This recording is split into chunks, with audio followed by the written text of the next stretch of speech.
नमस्कार मेरे प्यारे दोस्तों, और आप सबका स्वागत है आप ही के इस अपने चैनल पर। आज जिस फिल्म के बारे में हम बात करने वाले हैं वह आपको एक पल के लिए ठहर कर सोचने पर मजबूर कर देगी कि एक माँ अपने बच्चे की पढ़ाई, उसके भविष्य और उसके सपनों के लिए आखिर किस हद तक जा सकती है। लेकिन सबसे हैरान करने वाली बात यह है कि इतना सब कुछ करने के बाद भी उसे आखिर में क्या मिला, ये शायद आप कल्पना भी नहीं कर पाएंगे। ये सिर्फ एक कहानी नहीं है, ये दर्द भी है, साहस भी, और वह मजबूरी भी जिसमें एक औरत अपने परिवार के लिए चुपचाप लड़ती रहती है, बिना किसी शिकायत के, बिना किसी शोर के। और आज हम उसी सफर के हर मोड़ को खोल कर देखेंगे, जहां प्यार भी है, बलिदान भी, और एक ऐसा कड़वा सच भी जो दिल पर सीधे वार करता है। तो इस कहानी की शुरुआत में हमें एक औरत को दिखाया जाता है जिसका नाम है यमुना, और वो अपने बेटे लाहनिया को सोते हुए लाड प्यार कर रही होती है। इसके बाद सीन यहां से कट होता है। अब हम देखते हैं कि सुबह हो चुकी है और यमुना अपने गांव के तालाब पर पहुंचती है, और कुछ देर बाद वह पानी में नहाने के लिए जंप लगा देती है। इसके बाद यमुना पानी में तैरती हुई कुछ दूरी पर चली जाती है, जहां उसकी नजर एक औरत पर पड़ती है। वह औरत बड़े आराम से पानी के बीच पेड़ पर बने झूले पर झूल रही होती है। यमुना उसे यूं ही कुछ देर के लिए देखती रहती है, लेकिन तभी वहां उस औरत के पास एक आदमी आ जाता है और वह आदमी उस औरत के साथ अटखेलियां करने लगता है। यह देखकर यमुना का चेहरा, जो कुछ देर पहले खिला हुआ था, अब वह उत्तर सा जाता है, क्योंकि वह आदमी जो उस औरत के साथ अटखेलियां कर रहा है वह और कोई नहीं बल्कि यमुना का ही पति है, जो एक पहलवान था, और इसलिए उसे पहलवान के नाम से बुलाते हैं। अब यहां से सीन कट होता है और यमुना को उसके घर में दिखाया जाता है, जहां कुछ देर में उसका पति भी वहां आ जाता है, और घर में आते ही वह यमुना से मारपीट करने लगता है। दरअसल उससे पता चल जाता है कि उसकी पत्नी ने उसे तालाब में उस औरत के साथ देख लिया था, और वो बोलता है कि तू वहां अब भी मेरा पीछा करते हुए पहुंच गई। इसके बाद उसका पति यमुना के हाथ से सोने की चूड़ियां जबरदस्ती उतार लेता है। यमुना उससे बार बार कहती है कि पहलवान, मेरी चूड़ियां मुझे लौटा दो, लेकिन पहलवान वो चूड़ियां लेकर उसी औरत के पास चला जाता है जिसके साथ यमुना ने उसे तालाब पर देखा था। दरअसल वो औरत एक बदचलन होती है, जिसके जाल में पहलवान भी फंसा हुआ है। अब यमुना भी गुस्से में उस औरत के घर पहुंच जाती है और उसके घर का दरवाजा खटखटाती है। यमुना बार बार चिल्लाती है, पहलवान बाहर निकल। जिसके बाद पहलवान और वो औरत छत की बालकनी पर आकर नीचे देखते हैं, जहां यमुना नीचे से उस औरत को गालियां दे रही होती है। लेकिन वो औरत बड़े मजे से यमुना की सोने की चूड़ियां पहने हुए यमुना को दिखाती रहती है।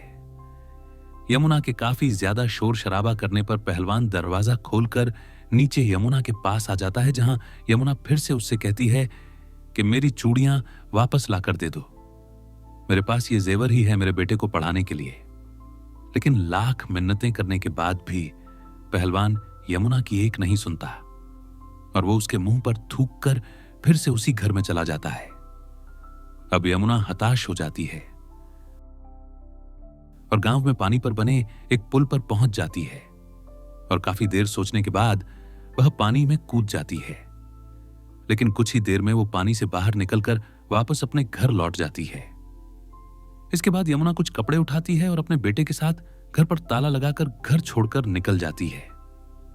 दरअसल यमुना मुंबई के लिए निकल पड़ती है, जहां पर उसके मौसा मौसी रहते हैं, और एक पर्ची में लिखे एड्रेस को ढूंढती हुई यमुना आखिरकार अपने मौसा मौसी के यहां पहुंच जाती है, जो मुंबई में एक खोली में रहते हैं। यमुना उसकी मौसी, जिसका नाम आका होता है, उसे अपने पति की करतूतें बताकर रोने लगती है। आका उसे दिलासा देती है और लाहनिया को पड़ोस के लड़के सलीम के साथ समुद्र देखने के लिए भेज देती है। लेकिन यमुना अब भी लगातार रोती रहती है। तब उसकी मौसी उसे डांटती है, जिसके बाद यमुना चुप हो जाती है और खाना बनाने लगती है। इसके बाद रात को सोते समय यमुना अपनी मौसी से कहती है कि मुझे काम चाहिए, मैं तुम पर बोझ बनकर नहीं रहना चाहती, मुझे कुछ काम ढूंढ कर दो, मैं सब कुछ कर लूंगी, चाहे बर्तन मांजना हो, कपड़े धोने हो, बीड़ी बनाना हो और सिलाई का काम भी चलेगा।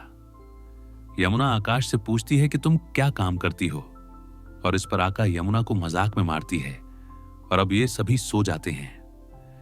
अगली सुबह होते ही यमुना काम ढूंढने के लिए निकल पड़ती है। वह कई घंटों तक काम की तलाश में भटकती रहती है। वहीं उसका बेटा पिक्चर देखने और सिगरेट जैसे शौक पूरा कर रहा होता है। लेकिन काफी तलाश के बाद भी यमुना को कहीं पर कोई काम नहीं मिलता। कई घंटों तक भटकते भटकते यमुना की चप्पलें भी टूट जाती हैं और आखिर थक आकर के यमुना अपनी मौसी के घर पहुंच जाती है। यहां वो देखती है कि उसकी मौसी अच्छे से तैयार होकर काम के लिए निकल जाती है। इसके बाद यमुना उसके मौसा से पूछती है कि आका कहां काम करती है।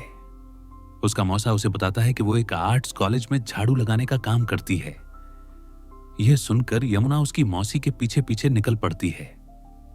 कुछ ही देर में आका कॉलेज में पहुंच जाती है और उसका पीछा करते हुए यमुना भी कॉलेज में पहुंच जाती है। कुछ देर बाद आका कॉलेज में झाड़ू लगाती है और उसके बाद कॉलेज के एक कमरे में चली जाती है, जहां पर कई सारे स्टूडेंट्स अपनी पेंटिंग बनाने की तैयारी कर रहे होते हैं और आका अपने कपड़े उतारकर न्यूड होकर उन सभी स्टूडेंट्स के सामने बैठ जाती हैं। अब सभी स्टूडेंट्स आका की तस्वीर बनाने लगते हैं। जब सभी स्टूडेंट्स अपने एंगल से आका की तस्वीरें बना रहे होते हैं, तभी यमुना कॉलेज में उस कमरे तक आ पहुंचती है। यमुना कमरे की खिड़की से अंदर देखती है कि उसकी मौसी स्टूडेंट के सामने न्यूड होकर बैठी हुई है और वो सभी स्टूडेंट्स उसकी तस्वीरें बना रहे होते हैं। लेकिन इतने में ही आका की नजर उस खिड़की पर पड़ती है और वो चिल्लाने लगती है कि वहां पर कोई है। इसके बाद यमुना वहां से भाग जाती है। अगली सुबह जब आका दांत साफ कर रही होती है तो यमुना उससे कहती है कि तुम में कोई लाज शर्म है या नहीं। तब आका उसे बताती है कि जब तुम्हारे मौसा की नौकरी छूट गई तब उन्हें कचरे से खाना उठाकर खाना पड़ा था और उस समय एक औरत ने उसे यह काम दिलाया था। वो बताती है कि इस काम में हम खुद अपने कपड़े उतारते हैं और कोई हमें गलत नजर से नहीं देखता, बल्कि इस काम से हम स्टूडेंट की पढ़ाई में मदद कर रहे हैं, तो इस काम में लाज शर्म कैसी। यह सुनकर यमुना उसकी मौसी से पूछती है कि पैसा तो अच्छा मिलता होगा। तब उसकी मौसी कहती है कि एक दिन का 300 रुपए मिलता है, लेकिन इस काम के बारे में तेरे मौसा को पता नहीं चलना चाहिए। झाड़ू का काम सिर्फ दिखावे के लिए है, घर का खर्च तो इसी पैसे से चलता है। और ये बोलकर आकर वहां से चली जाती है। इसके बाद सारी रात यमुना इसी बारे में सोचती है और अगली सुबह अक्का से पूछती है कि तुम यह काम कितने सालों से कर रही हो। आका बताती है 20 से 25 साल से। तब यमुना पूछती है कि आखिर वो औरतों की ही तस्वीरें क्यों बनाते हैं और इन्हें कहां रखते हैं। आका जवाब देती है कि औरतों की ही नहीं, मर्दों की भी तस्वीरें बनाते हैं और कपड़ों में भी बनाते हैं, और इन तस्वीरें तो गैलरी में रखी जाती हैं, लेकिन बिना कपड़ों वाली पेंटिंग्स के ज्यादा पैसे मिलते हैं।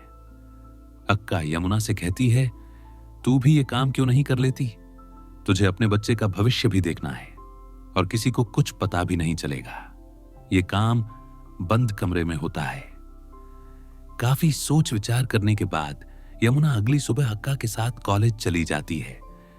वहां पहुंचते ही प्रोफेसर पूछता है आज किसे न्यूड बैठना है, और तभी अक्का प्रोफेसर की ओर इशारा करती है। से आका कहती है कि सर मैं इसे भेजती हूं, और यमुना को उस कमरे में भेज देती है जहां स्टूडेंट्स न्यूड पेंटिंग्स बनाते हैं। वहां प्रोफेसर यमुना को समझाता है कि उसे कहां बैठना है और किस तरह बैठना है। यमुना पर्दे के पीछे जाकर कपड़े उतारती है और प्रोफेसर के अनुसार बताई पोजीशन में न्यूड होकर बैठ जाती है। पहली बार यमुना इस हालत में सभी के सामने शर्म महसूस कर रही होती है, और इस क्लास के खत्म होते ही यमुना बाहर जाकर बैठ जाती है। लेकिन अगली क्लास के लिए एक लड़की उसे फिर से बुलाकर ले जाती है। अब यमुना फिर से सबके सामने न्यूड होकर बैठ जाती है, लेकिन इस बार यमुना रोती नहीं है। दरअसल उसके सामने पैसों का लालच और उसके बेटे को पढ़ाने की मजबूरी थी, जिसके लिए वह गांव से मुंबई आई थी। इस काम से यमुना कुछ पैसा इकट्ठा कर लेती है तो वह अपने बेटे को पढ़ाने के लिए पड़ोस में सलीम की अम्मी से पूछती है कि यहां पर कोई स्कूल है। तब सलीम की अम्मी कहती हैं कि हां, कोलाबा में है एक स्कूल, म्यूनिसिपैलिटी का। कल मैं तेरे साथ आती हूं, हम दोनों चलेंगे। यह सुनकर यमुना घर में चली जाती है। इसके बाद आका और यमुना सब्जी काटने लगती हैं। वहीं इनके पास बैठकर यमुना का बेटा नोटबुक में कुछ बना रहा होता है। यमुना उसे लहाने के नाम से पुकारती है तो वह इस नाम से छिड़कर अपनी नोटबुक वहीं छोड़कर चला जाता है।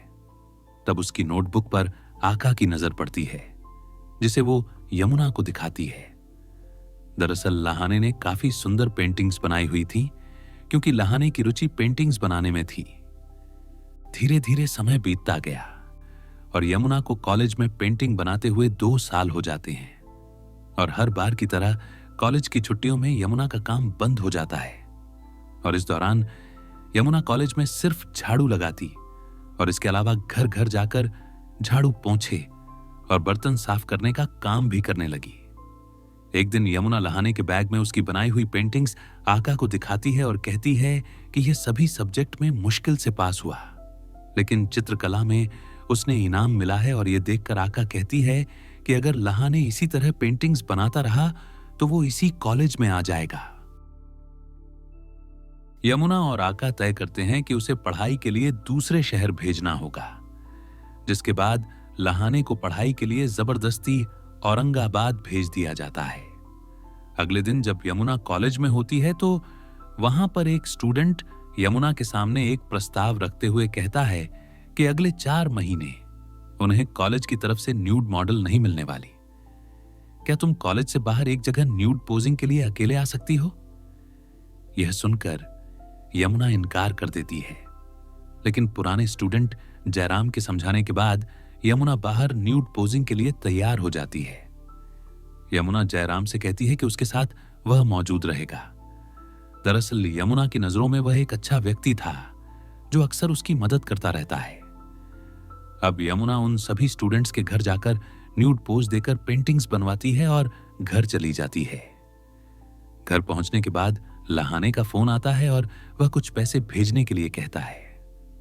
लहाने की जरूरतें बढ़ती रहती हैं और इसलिए यमुना अपने बेटे की जरूरतों को पूरा करने के लिए छुट्टी के दिन भी अपनी मौसी को झूठ बोलकर न्यूड पोजिंग का काम करती रहती है। धीरे धीरे यमुना को कॉलेज के अलावा भी न्यूड पोजिंग के कई ऑफर्स आने लगते हैं और हर बार यमुना अपने साथ जयराम को लेकर जाती है और न्यूड तस्वीरें बनवाती है। इस काम से अब यमुना को अच्छे पैसे मिलने लगते हैं, जिसके बाद वह एक दिन अपने मौसा और मौसी को कपड़े खरीद कर देती है।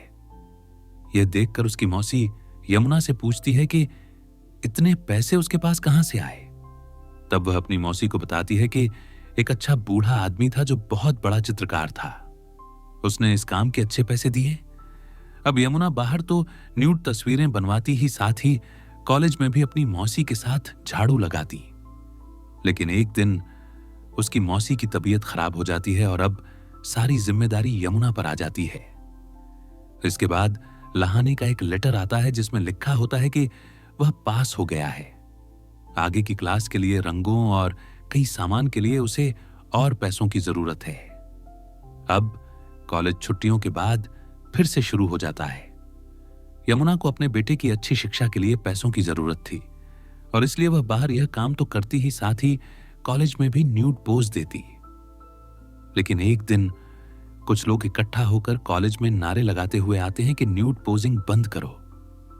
दरअसल उन्हें यह पता चल गया था कि इस कॉलेज में न्यूड तस्वीरें बनाई जाती हैं।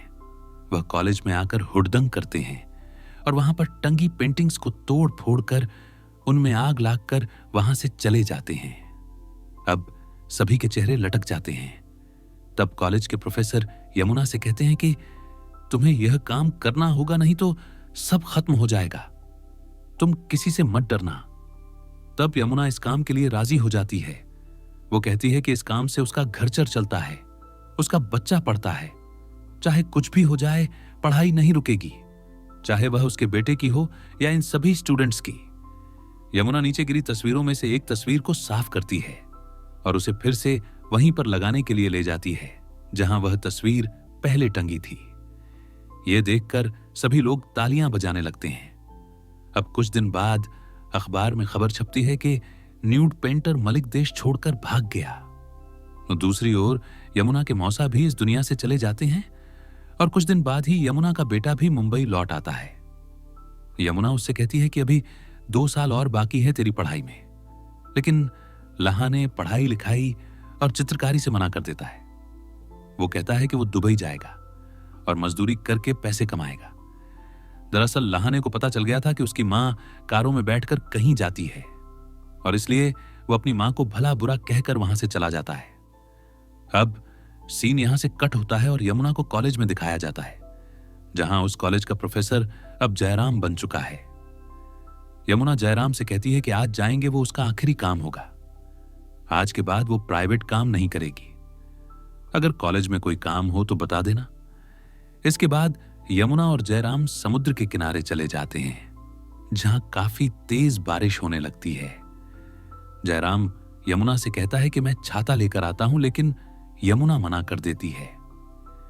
यमुना कहती है कि जब 6-7 साल पहले वह मुंबई आई थी तब उसकी मौसी चंद्रकांत ने ही उसे जीना सिखाया था, लेकिन अब वो बीमार है और लेटी रहती है। वो आपके कॉलेज में पोजिंग करती थी, लेकिन आना बंद हुआ तो आपने पूछा भी नहीं कि वो जिंदा है या मर गई। कल को मुझे भी कुछ हो गया तो कोई देखने नहीं आने वाला। वो कहती है कि इस शहर ने मुझे बड़े अच्छे दिन दिखाए, लेकिन बेटे की नाराजगी से वो सारे दिन ढल गए। इसके बाद जयराम यमुना से चाय के लिए पूछता है। यमुना हां करती है और जयराम चाय लेने चला जाता है। वहीं यमुना समुद्र की ओर बढ़ती चली जाती है और गहरे पानी में जाकर अपनी जान दे देती है। जब जयराम चाय लेकर लौटता है तो वह देखता है कि यमुना यहां नहीं है। वो यमुना को काफी तलाश करता है, लेकिन वो नहीं मिलती। अब कई साल बीत जाते हैं और कुछ सालों बाद फिर से मुंबई शहर के उसी कॉलेज को दिखाया जाता है जहां न्यूड पेंटिंग्स की एग्जीबिशन लगी है। और इस एग्जीबिशन को देखने के लिए यमुना का बेटा लहान्या वहां पहुंचता है। लहान्या एग्जीबिशन में कई न्यूड तस्वीरें बड़े ही मजे से देखता है, लेकिन आखिर में एक तस्वीर देखते हुए जब उसकी नजर पेंटिंग से बनी औरत के चेहरे पर पड़ती है तो उसकी आंखों में आंसू आ जाते हैं। दरअसल वो तस्वीर उसकी मां की होती है। अब वो समझ जाता है कि सभी तस्वीरें जो उसने देखी वो उसकी मां यमुना की ही थी। ये देखकर वह गुस्से में कॉलेज के प्रोफेसर जयराम को थप्पड़ मार देता है और फिल्म की एंडिंग यहीं पर हो जाती है। तो दोस्तों, कैसी लगी इस फिल्म की स्टोरी कमेंट में जरूर बताना। बाकी ऐसी ही लेटेस्ट अपडेट के लिए मूवी नेशन को सब्सक्राइब कर बेल आइकन दबाना बिल्कुल मत भूलना। तो फिर मिलते हैं नेक्स्ट वीडियो में। तब तक के लिए गुड बाय।